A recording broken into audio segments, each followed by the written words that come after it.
Local government autonomy in Nigeria has been a contentious issue for decades. The 1999 Constitution, as amended, recognizes local governments as a third tier of government, but also ties their powers to state governments. This ambiguity has led to some misunderstandings. Recently, the Supreme Court delivered a landmark judgment supporting local government autonomy. However, implementation remains a challenge for local governments to truly function as autonomous entities. They need to improve their internally generated revenue and adopt measures to curb corruption and promote transparency and accountability. Nasarawa state government has now demonstrated its commitment to ensure full financial autonomy at local government as Governor Abdullahi Sule signed the 2024 local government law, which abolished the joint account system between the state government and local government areas consequently. Now, this has granted full financial autonomy to local councils in the state. This indeed is a significant progress by the state government in granting autonomy to its local governments, which aligns with the Supreme Court judgment. And Nigeria today shall be looking at local government autonomy and states compliance. I am Eucharia Clinton, and welcome to Nigeria Today.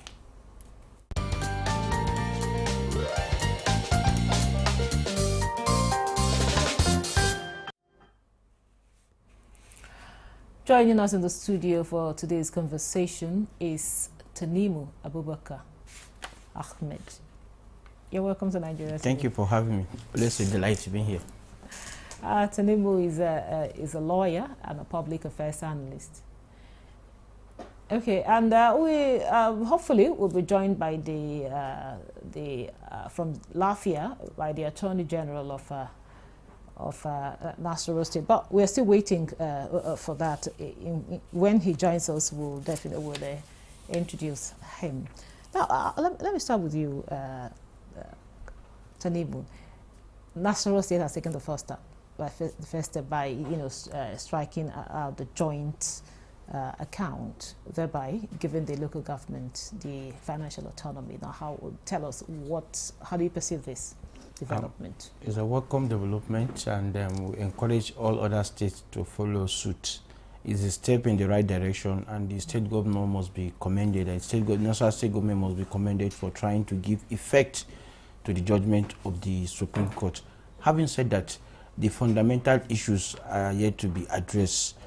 Issue of local government autonomy is being celebrated based on the judgment of the Supreme Court, but it goes far beyond that. There are other salient issues that need to be addressed.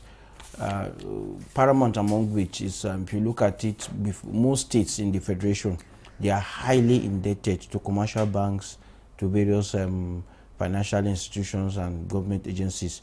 And those debts, some were taken on behalf of local government by the state government. So they needed time to reconcile their accounts and know what portion of such kind of debts will now be attributed to the local government for repayment. Then you equally have the issue of the independence. Over time, the issue has not only been about having local government autonomy, it goes beyond that. Those in power, we've seen that across the various states of the Federation, elections were already conducted, and most of the states, you have a 99.9% electoral victory, which we all know that these are shams election that really do not stand the test of time. The credibility for such elections are highly questionable, because we all know that it's not practically possible for election to be conducted in various states, and you now have the government in power always returning victorious. It calls for concern. Over time, what has been the problem is that those elected as local government chairman, they are not really accountable to the people, because they are not truly elected. Most of them were appointed and by the governor, so they operate their offices at the whims and caprices of the governor. So what we are afraid of is not about the autonomy per se. We will now have a situation where local government chairmen, the practice has been on in the past. They will voluntarily receive allocation from the federation account, and they will now be dictated upon by the governors on where such amount and allocation will be channeled to. And if you look at it, most of the times these are executed contracts that were being facilitated by the various state government, the governors. We still have a Ministry of Local Government and Chieftaincy Affairs. In most local government, you have first-class chiefs and the rest. So the burden per se is still very much on the local government.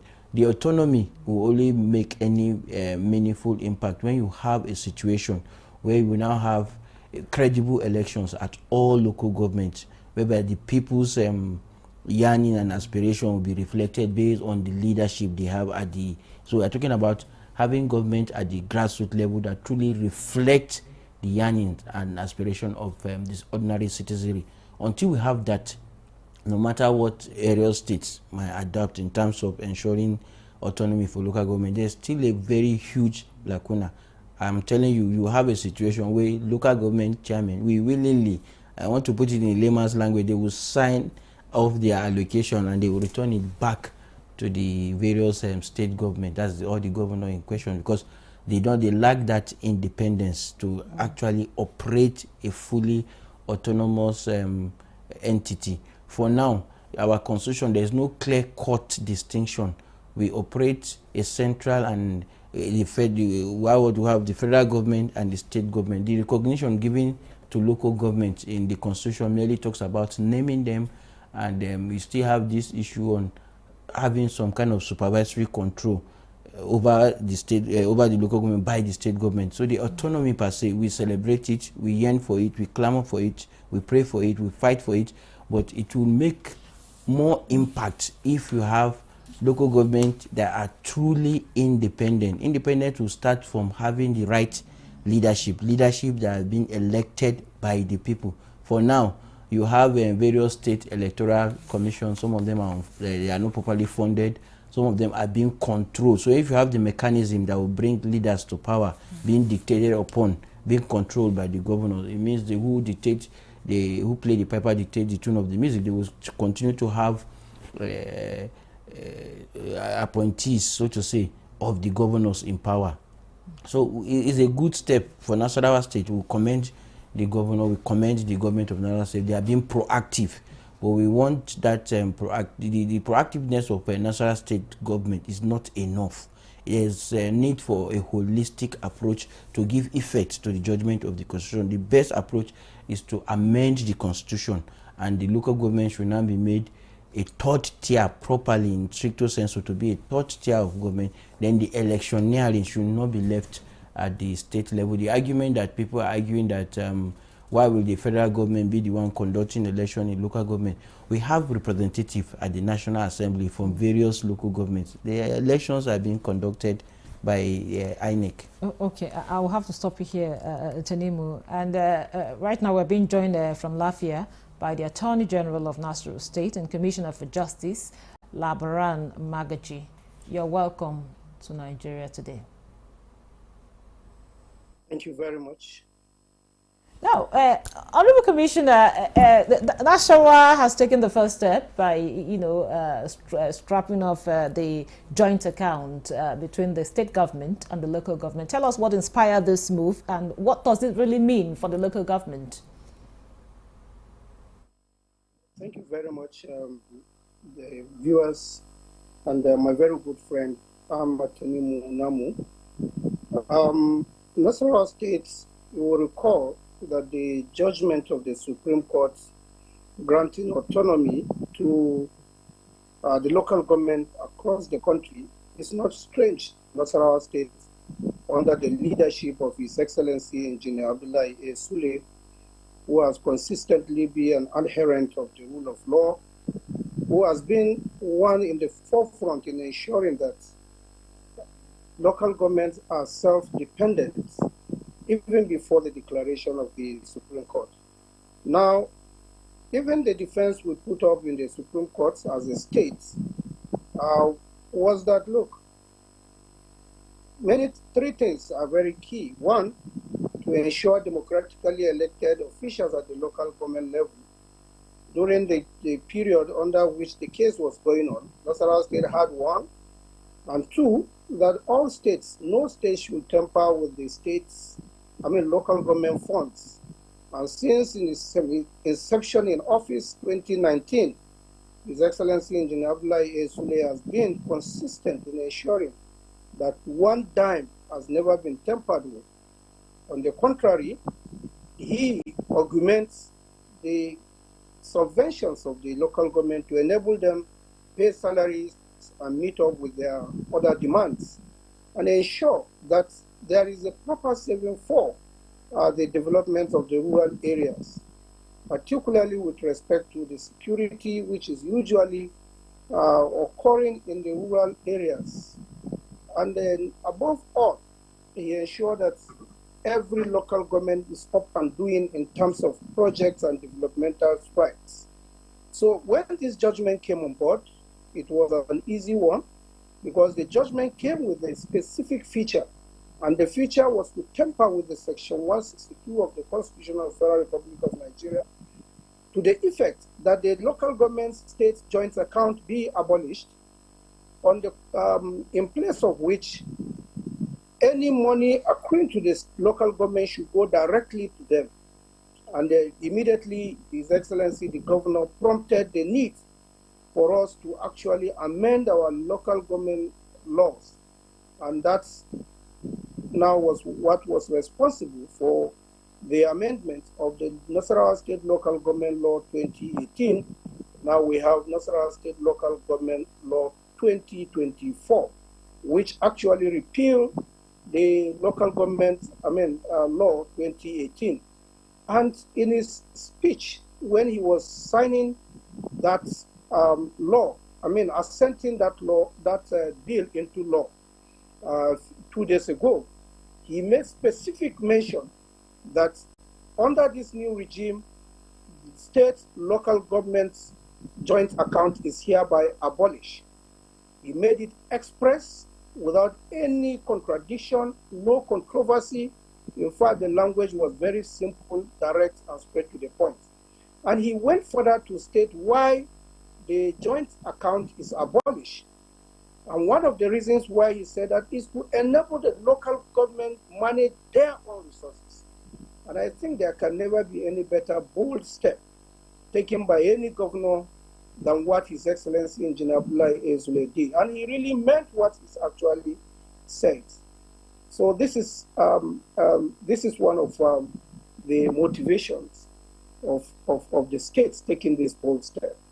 Okay, thank you very much. Now back to you, as much as we've heard, you say that there's still a lacuna and all of that, but then you heard what the commissioner said, the autonomy. You know, it is usually said that if you give a man money and power, you know the worth of the real man. Absolutely. Now the local government have gained financial autonomy, and Nasarawa State has taken the first step. Now, how will this autonomy impact the grassroots? Ordinarily, you know, government is at the grassroots level. So that's why I said I completely align with my good friend, the Honorable Commissioner. What he states is that the Nasarawa State is leading the pace, setting a good example as a paragon for other states to emulate. But the tax is daunting. They need to do more. Other states should emulate what Nasarawa States are doing. We know the resistance some governors had, because they know that, as I said, we know the issue of debt. They have loans. They have some other projects that jointly, if you talk about primary health care education, the various state SUBEB, state universal basic, most of these bodies will need input from the state government. Then equally, I hope it will equally flow. Since you are abolishing the joint account, the commissioners of local government and chieftaincy affairs, I think that should be abolished too, because it's one of the most powerful ministries in various state government, whereby they control the resources. So if they are abolishing the joint account, the commissioner of local government should be, maybe the designation now should be amended to only read chieftaincy affairs and maybe religious matters also. Talking about the impact, government is at the grassroots level. There are a lot of developmental threats. We should not only ordinarily rely on the federal government for everything, and that is why anytime there is a problem, people normally will castigate the presidency, but they forget to realize that government is at the grassroots level. What concerns somebody in Kiana, somebody in Toto with the presidency, there are things that ordinarily the local government should be able to dispense with. If you don't have pavement issue, you don't have connecting roads, these are the responsibility of local government. But over time, the funding has not been there. We want to see a situation where we have viable and vibrant local government, like the way we used to have it up to 1999, and 1999 down to 2023 or so. You see a semblance of activity going on, employment, but over time too there has been, as you said, money and power will lead to abuses. I have relatives that are on the payroll of local, they've never been to work, and if you look at I have seen somebody that is collecting salaries of about 30 people having their ATM cards and the rest. So the autonomy should come with a lot of responsibilities, and the state governments across board, they should have anti-graft agency. They should not put it on the beck and call of the ICPC and the EFCC. State governments should equally should be proactive to create anti-corruption body to regulate the activities of local government. We have supervisory role being performed by the various state houses of assembly. The local government too, they have their own chamber where you have the councillors overseeing. So the issue basically has to do with corruption. When you have corruption and high-handedness, you result into abuses. So that desired result will not be achieved. I will still reiterate the point. We are commending Nasarawa State government for taking the lead. You know, by the time you start in this trajectory, it means more goodies will come the way naturally, because if you set in the machineries and the motion in place, we will begin to see dividends of democracy trickling down to the people at the grassroots level. The rural-urban migration will the Nasarawa State is strategically positioned. Imagine if they harness the potentials. We have housing problem in Abuja, and the Karu local government is sharing boundary with Abuja. Imagine what will happen by the time Nasarawa government re-energize its efforts at linking the various connecting. A lot of people, a lot of staff are coming all the way from Nasarawa. So now imagine you have a local government that is up and doing. You can have housing scheme, you can go into partnership, into developmental arrangement, and with that we envisage a situation, since National State is taking the lead, they should be able to even complement what obtains in the federal capital the impact territory. will trickle down to it trickle down everywhere. Of, yes, more focus will be on income generation, internally generated revenue. Thank you very much. Now, Honorable Commissioner, there's an issue here that Ahmed Tanimu raised, which is the issue of checkmating, the excesses of the local government, because having given them this autonomy, are there measures in place to ensure that the monies released are adequately utilized, and there is a sort of accountability and transparency in these disbursements of this money and how it's been used generally? You see, thank you very much. You see, it is usually in our character, sorry to say, to criticize whatever positive steps any government takes, either at the federal or the state level. I think we should begin to change from criticizing rather than, criticizing to profiling positive support contributions towards enhancing whatever good thing that is really put in place. For example, we are talking about abolishing the joint account, and this joint account is an avenue through which genuinely monies meant for the local governments is supposed to be deposited in that account. And what is due to the local government by the states should equally be deposited in that account, usually 10% or 20%, as the case may be, of the state internally generated revenue. Then whatever you are able to put together, you now share it to all the local governments so that they can now have some kind of a semblance of even development. Now that we have abolished the the joint account. The idea is for us to have a robust ideas coming from experts that will further enhance the autonomy of this local government, because we are going into a new regime that has been forgotten for a very long time. Now, we are all aware that one of the major challenges of this country is not the absence of resources, but the corruption that has eaten deep into the fabrics of everyone that is being able to give in any slightest opportunity to man these resources. So we need to put machineries in place to check some of those things. And I think this has nothing to do with either abolishing the Ministry for Local Government. Now that you are even asking that there should be some kind of monitoring mechanism by the states to ensure that the essence of the autonomy is felt by the people of the grassroots level, then what are the machineries that should be put in place by the states? These are some of the conversations that should move on, moving forward after the grant of, the grant of this autonomy. My very good friend Ahmed mentioned some of the components that the new regime has to grapple with: the UBEC, the primary school teachers, the primary health care, local government pensions, what happens to the local government service commission in terms of fair recruitment and empowering them with skill to actually man this new regime.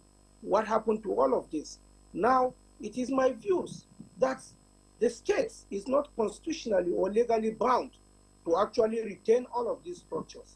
But again, how prepared are the new local governments to take over this responsibility? Do they have the manpower in place?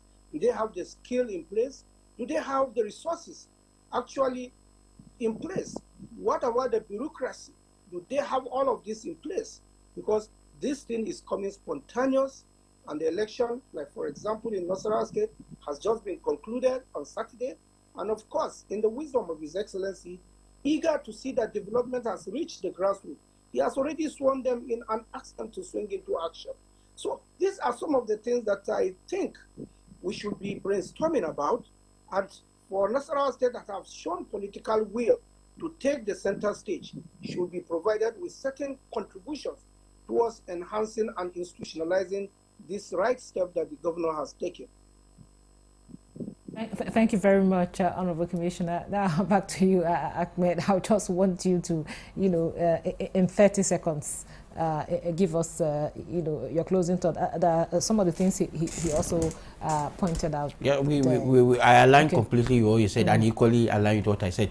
More now should be done by the state government. More should be done by the federal government. It's not about Nasarawa State alone. We need to ensure and help every state to make the next local government. I was about asking, why do you think some other states are like, will I say, taking reluctant. Their time, reluctant? Yes, because the facts are just been adumbrated here. We talk about the issue of bureaucracy and capacity. Do they have the capacity to be left alone to do what they like? I doubt if they have. So the state government now should now deliberately set in motion. As I said, anti-graft agency at the various states should be in place. Those states that don't have it should have it in place. Like Nasarawa now, they should have an anti-corruption agency to complement the effort. Then the issue of the pension, the issue of the primary education, all those aspects, experts should be brought in. They should be brought on the table so that they will now synergize, brainstorm, and find practical, proactive steps. Yes, to all hands on deck. All hands to ensure that it works. But we must commend the Nasarawa State government for doing Thank the right you thing. very much to